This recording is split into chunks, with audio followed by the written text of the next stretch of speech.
Hello again. I'm Liam, and you're on Office Hours with the Mad Professor. I was having a bit of a conversation this morning about journalism and press freedoms and the threat posed by some of the anti-press rhetoric that comes out of the right these days. Trump's complaints about the failing New York Times and CNN as fake news and all of that, that the journalists are enemies of the American people. And, the conversation kind of like built up out of I made a comment, a meme based around the recent shooting in that office, in that newspaper in Maryland, and some people just started taking that way too literally. And I was trying to say that the Milo Yiannopoulos was specifically involved in inspiring it, which has nothing to do at all with what I was saying in the meme. I was trying to make a point generally about the rhetoric from the right and how it,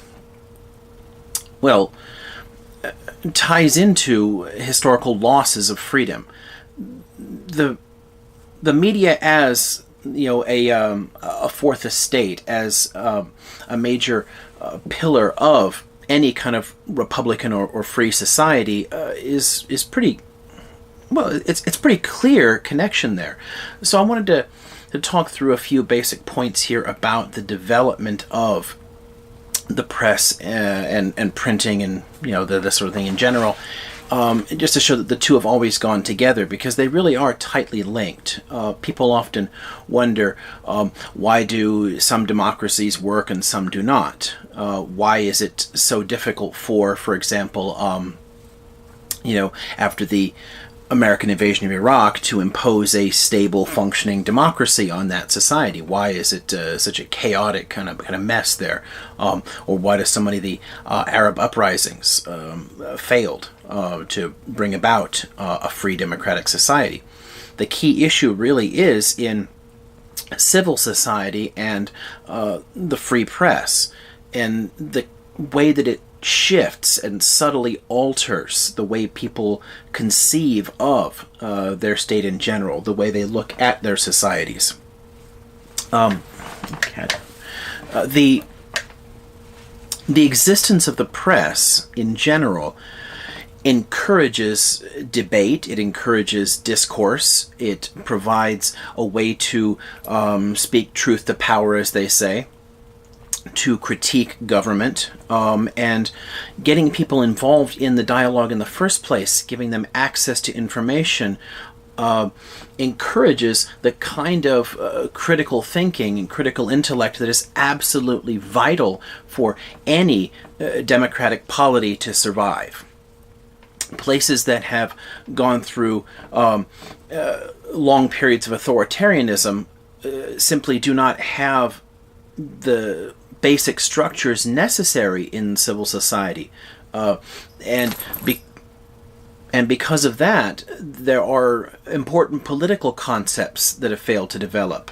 The kind of necessary civility that makes party politics work in the first place, or the idea of a loyal opposition, that the other side may disagree with you fundamentally on key issues, how to do things, etc., but they are loyal to the state. So if one side wins an election, the other side should not begin to plan a coup.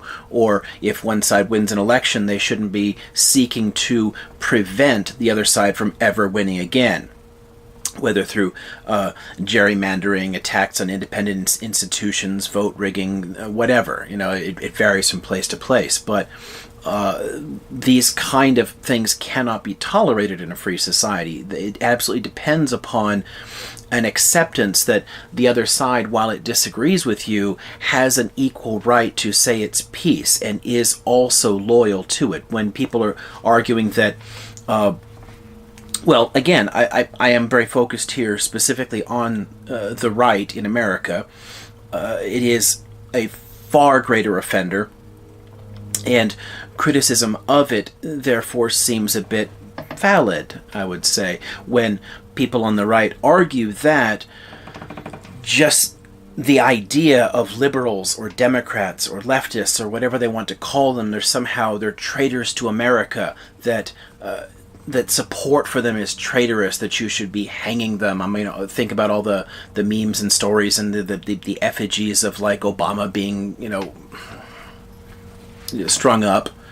I've seen T-shirts, with rope, tree, journalist, some assembly required written on the back of them at Trump rallies. And there's a certain danger to these kind of comments. We should remember that several authoritarian movements historically have risen directly out of those kind of tactics. Think of the way that the Mussolini's black shirts used to smash up leftist presses. They would literally break into the building, smash things up, kill journalists, break the printing presses, because information is a threat. Any kind of material critical of you is a threat. Just knowledge at all is a threat. And you can see that again in the way that the right constantly attacks higher education. That it attacks the universities. The universities just crank out brainwashed and indoctrinated leftists, rather than understanding that the whole point of higher education is to teach critical thinking, to expose people to a wide variety of material influences so that they learn how to think through these things on their own. That, in essence, is what both the press and the university systems are all about. It's a good part of their purpose, and it's been that way since the beginning of printing. So, since I'm a historian, I'm going to use some bits from history here. Let's think back to one of the first truly successful uses of printing. A lot of people are familiar, at least, with the basic outlines of the Protestant Reformation. They may have heard of Martin Luther and John Calvin and know some of the doctrinal differences between Protestantism and Catholicism, and how tons of other later movements build up out of the Protestant movement in the first place. Once you've opened that door to questioning basic dogmas. But the reason it succeeded is often completely missed, especially since there are tons of folk legends that still get passed around about this. The most famous or significant of them, I think, is that Luther nailed his 95 Theses to the church door, that he hung up a document, and that's simply not how it happened. Those kind of things had happened throughout the Middle Ages. There had been tons of reform movements before that had always failed to work. And they failed to work because they could not spread their ideas quickly enough. The Hussite movement was stuck in Bohemia. It didn't manage to spread beyond it before it was suppressed. You have the criticisms of people like John Wycliffe in England. There are people that have been criticizing the church throughout the Middle Ages, but they had never managed to turn into larger movements. And one of the reasons for that overall is that they could not get the ideas spread around fast enough. What Luther did wasn't hang it up on a door so that people in town could walk by and see it. That misses the whole point. What he did was publish it. He sent what he wrote to a printer. And that was true throughout the entire Reformation, the whole Reformation movement. It's key to the movement's success. It also follows along with a shift in printing in the vernacular languages as opposed to the printing in late Latin, which had been common for a long time and would continue to be used all the way through the 17th century. Tons of important 17th century writers that helped to bring about the Enlightenment period. Everyone, people like Spinoza, right, or Newton, they wrote in Latin, which greatly restricts your audience. It used to be that ordinary people spoke their own language, a common vernacular, but could not read. If you wanted to read and write, you also had to learn Latin. Right? So literate people wrote in Latin, but spoke another language. That begins to shift in the era of print, and it takes a long time to really be completed, but we see the rise of a kind of, print capitalism, to use Benedict Anderson's term for it, which basically made a business, found a whole market in the production of intellectual property. Because you could make multiple copies, obviously, tons of copies of them relatively cheaply, and widely disperse them to then sell at a profit. So a whole industry is going to develop out of this. But there are consequences to that.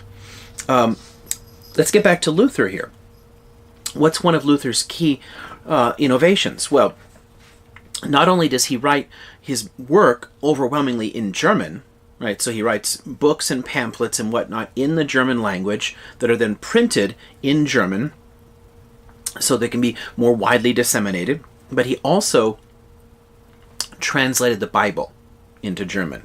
And that is a key shift forward.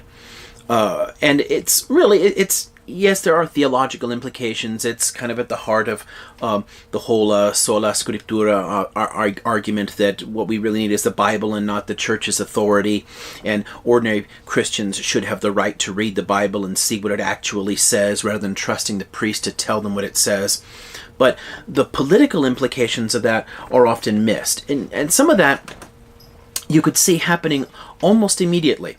There was a peasants' rebellion in Germany with tons of people who kind of rose up against local governments using the kind of they thought a sort of liberation idea that's present in the text, in Luther's basic critique of Catholic authority. Luther, of course, was deeply opposed to this and quite conservative, argued that, no, I'm only talking about religion. Criticize the church, that's fine, and let's talk about spiritual issues here, but any kind of secular authority, well, you're just stuck with that. There's no way around it. You have to accept whatever secular authority there is without rebelling against it. And the problem with that is that, well, really, I have a cat in my lap, so the cat was out of the bag. The idea of criticism was out, and the Reformation is a significant part of that. And you can see it being built on continuously, also with the Calvinists and whatnot, and the emphasis on the Bible, telling people, read the text for yourself. Your judgment on the text is the most important thing. There's no priest that can truly tell you what is or is not true. You have to understand it for yourself. You have to read the text. Well, that is a vital step toward democratization. By democratizing religion, by introducing a democratic element into the religious sphere, by asking people to read the scriptures themselves and render their own judgment on their meaning and application to their lives, people like Luther and Calvin were actually opening the door to criticism of society in general, and state power in general, and any kind of entrenched hierarchies. Yes, let's criticize the church's hierarchy and the church's power over you, but why stop there? Why stop at criticizing only the church and not also kings, right? Or presidents, or corporations, or any kind of entrenched power structure, any kind of entrenched power structure within which you find yourself. Why not criticize any of them? And that really is the key innovation here that comes with the printing revolution, is that it lets information out more widely, much more quickly. It lets more people get involved in the conversation. It lets an idea swiftly pass from person to person to person. Somebody can write something up, quickly publish it. It's picked up by somebody else and read. It's read by other people, but the person who reading it can also read it out to people who themselves are not literate. He can read it out in a coffee shop, in a tavern, in a smokehouse, and get other people talking, and they can have a big conversation.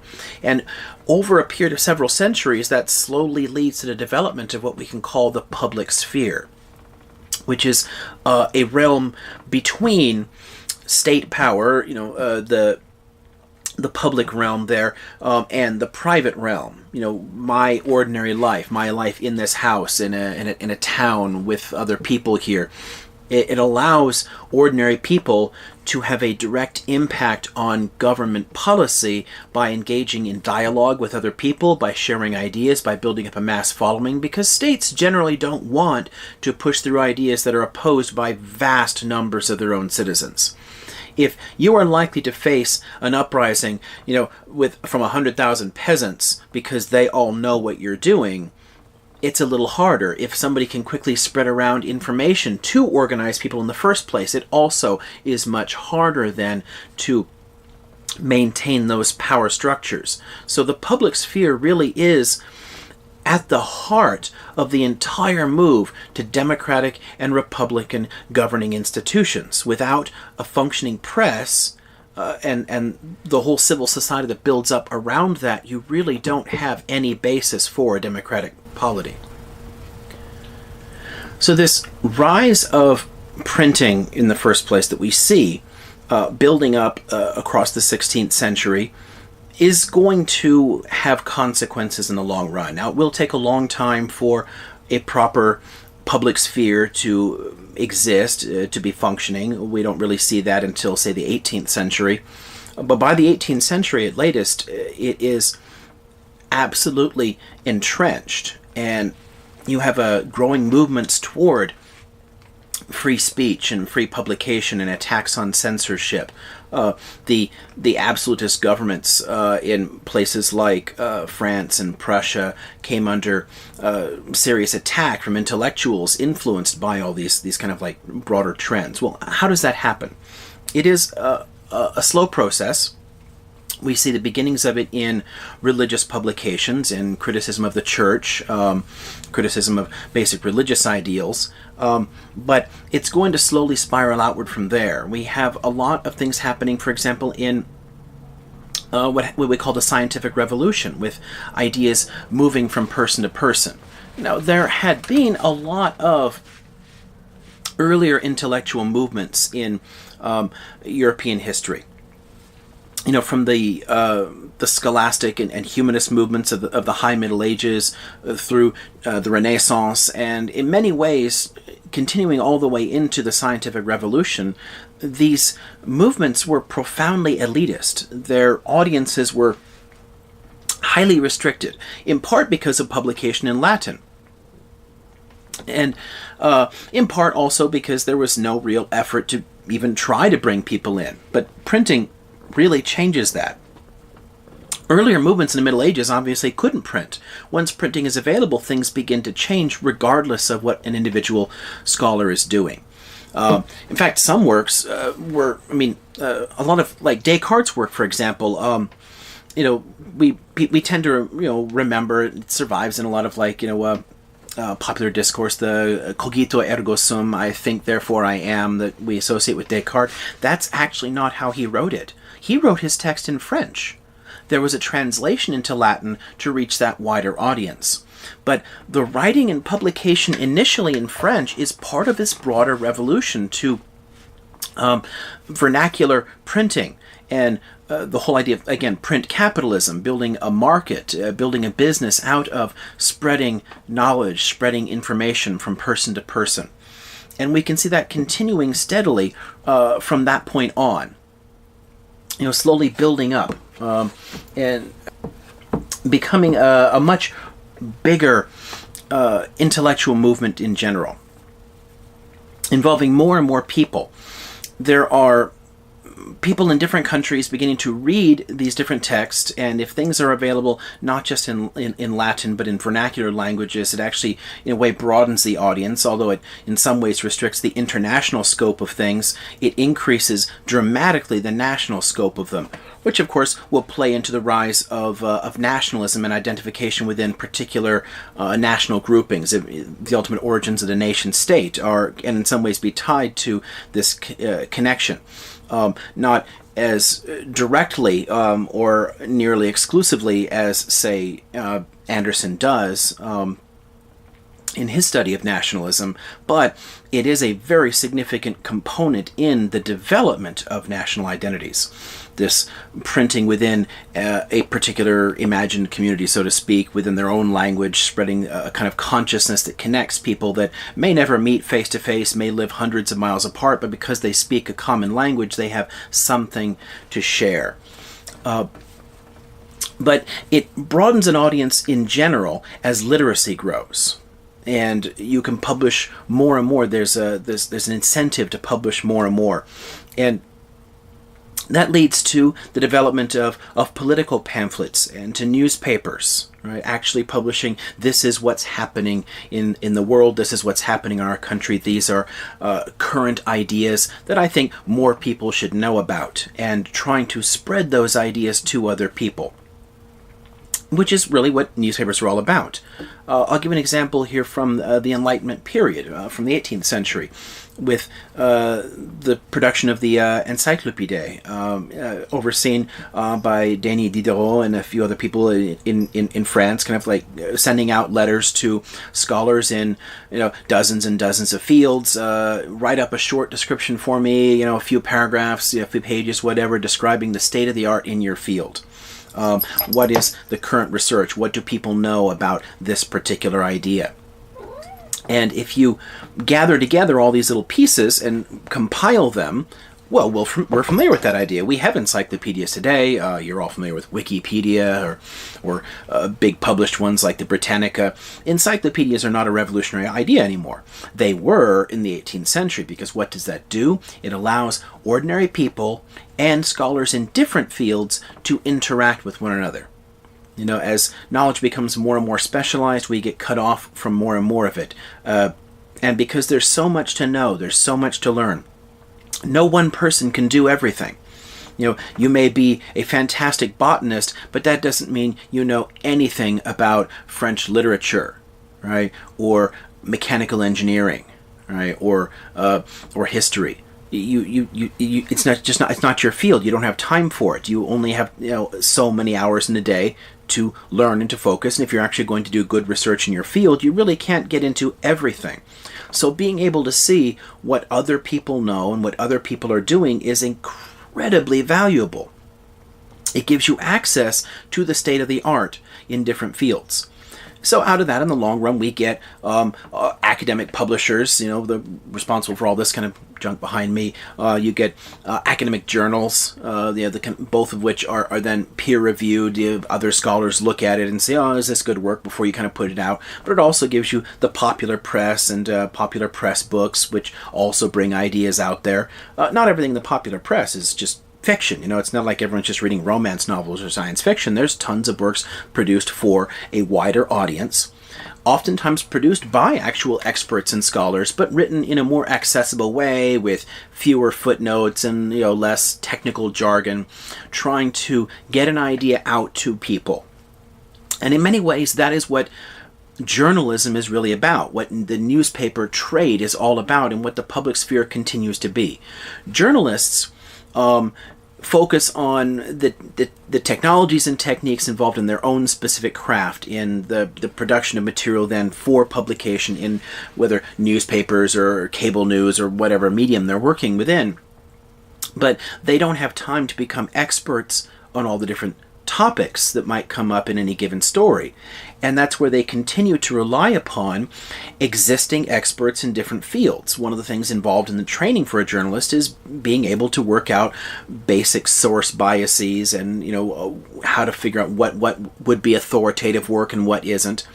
Journalism isn't done by, let's just do a quick Google search or look something up on Wikipedia. Good journalism, at least, isn't. That may be the kind of thing you see on some indie presses. Certainly is about the extent of what you might see in research for say InfoWars or Breitbart. But good journalism involves actually diving into academic works, diving into the actual scholarship. An investigative journalist who might spend months or years on pursuing given stories may actually get into that work themselves, spend time immersed in it, spend time reading stuff and interviewing people. People doing a more casual story will simply look for experts. They call up. They'll call up the historians or the psychologists or the botanists or whatever is involved in a particular story, and they'll get the information they need in order to then fill out the details of the story and communicate that to other people. And that's really the key to the whole movement, the whole public sphere idea. What it really does, it helps to make information more accessible to other people. Now, if it's just made up, if they're just inventing the story, then they're not doing their job. That's not what journalism is. Journalists can have political biases, cultural biases. Everyone does. That nothing is truly objective, because it all has to be filtered through this particular meat computer and through whatever biases you have. But in a good publication, things have to go through different steps. You have other people involved in the process. You have an editor. You have people that make final approval decisions on a particular story. And there is, again, a certain amount of training that goes into being a good journalist. Just anybody with a camera isn't, per se, a journalist. You can be an amateur journalist, you can call yourself an amateur journalist, but you might not necessarily have the same range of skills or the same ability to try and work around certain biases and find good sources and interview those sources by asking the right kinds of questions to get a good overall big picture that you can then boil down for people and put into a story and spread that idea out there. You see that with, again, things like the Encyclopedia in the 18th century, this idea of getting ideas out there, and it had massive implications. A tinker working in England might see drawings of a machine that a Jesuit had seen in China, of some Chinese machine, and said, well, that's a really cool looking machine. I had never really thought to do it that way. I'm going to try and build one of these myself and see how this works. Or maybe I can improve that, or I can see how that works with what I'm doing. It creates a sort of cross-fertilization, right, within the intellectual realm.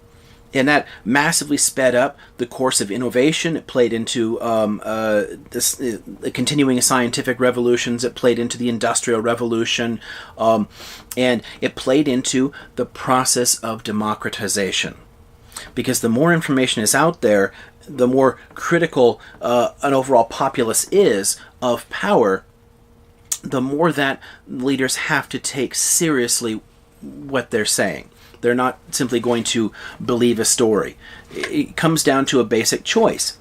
Do you impose power by pure force? Do you hire mercenaries to shoot anyone who disagrees with you? Or do you start taking seriously criticisms from ordinary people? If those criticisms are based in empirical realities, if they're based in facts, if there is something to the different stories involved, if they know what you're doing, if you are dumping toxic sludge into a river and someone sees it and writes a story about it, and you read that story, you're like, oh, they caught us, And if the story gets to more and more people and they believe that story and they show up saying, he was dumping toxic sludge, well, you have to respond to that somehow. But if you can attack the press consistently and so thoroughly that people no longer trust it in any way, if you can sow so much distrust in it that a story published about your dumping of toxic sludge in the river is disbelieved, if they say, well, that's fake news, such and such a company or country would not do that. They wouldn't. Of course they wouldn't do that. This is just the lying whatever. Then you can sit back and release your own public relations documents. You can pay for your own stories, maybe in alternative presses or in minor newspapers or something. You can put out a counter-narrative. You can shut it down. If there is enough skepticism of the idea of the free press that you can do that, then democracies cannot survive. They can't. The fourth estate is absolutely vital to the functioning of a democracy, and we have to be able to have some amount of trust in it. Now, again, blind trust, that's a whole different issue. If there's blind trust in the media, then you end up with a whole different type of problem. Chomsky and Edward Herman and Ben Bagdikian and a bunch of scholars have actually spent quite a bit of time studying the political economy of mass media, the way that corporations basically subtly shift stories and leave certain things out and focus on other things instead in order to manipulate you, in order to create certain ideals or suppress certain other ideas. That is itself a whole different problem. But it doesn't mean that things that are published are inherently fake, right? So you can't take that kind of effort, within the corporate media to say that the things that they do publish are inherently unbelievable. What it does is it shows a certain amount of necessary skepticism in it as to what else is being left out. You have to, again, look at the biases. In essence, it's part of the same basic DNA as the whole public sphere idea, because what is the public sphere encouraging? Criticism. It's encouraging critical thinking. It's encouraging you to look beyond what someone told you. Look beyond the power structures and what they want you to believe. The press can do that job. The press can criticize things. The press can put out information that allows you to challenge a particular power narrative, right, or a particular entrenched institution, or whatever the case may be. But you also have to challenge those institutions, right? You have to be able to keep them honest by looking at what their biases are. You don't do that by saying they're fake, right? Saying the New York Times or CNN are fake news misses the whole point. What they are is corporate news, which means the given corporations have some kind of agenda. They're not going to print left-wing stories. I love it when people argue that the media is somehow leftist. Right? The media is liberal to the extent that it is capitalist and in favor of, free markets and profit and whatnot here. It's not liberal in the kind of casual use that people mean to make it somehow on the left. Right? You don't get a lot of publications in the mainstream press that are deeply critical of the whole idea of private property, for example. It's certainly not leftist. There are tons of things that are just not going to show up in it, which means there's always going to be a useful and vital market for independent publishing. And that's where you can see a kind of continuing and vital criticism of the Fourth Estate itself. That, to me, is valid. But simply stepping back and saying, well, it's all fake, everything they put on television is fake, everything they put in the press is fake, it's all just BS, mind control, and all the experts are lying to you, and the universities are lying to you, that is dangerous. Because where does that lead you to? It leads you to what? What are your alternatives?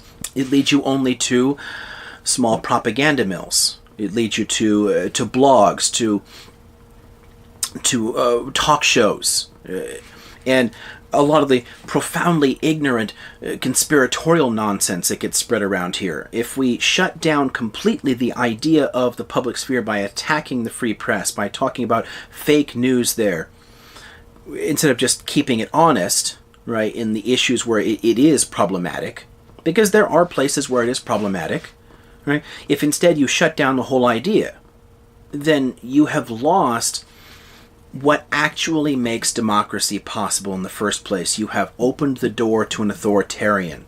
You have basically created the circumstances where someone can say, trust only me.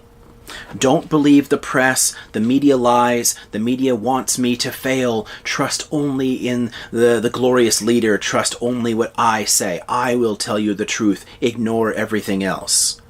Then you're walking into a kind of like Wizard of Oz fantasy, right? Pay no attention to the man behind the curtain, right? You're being conned, right? All it is just a fancy light show. It's somebody out there like kind of posturing, and you're sucked into it emotionally, and you just tune out.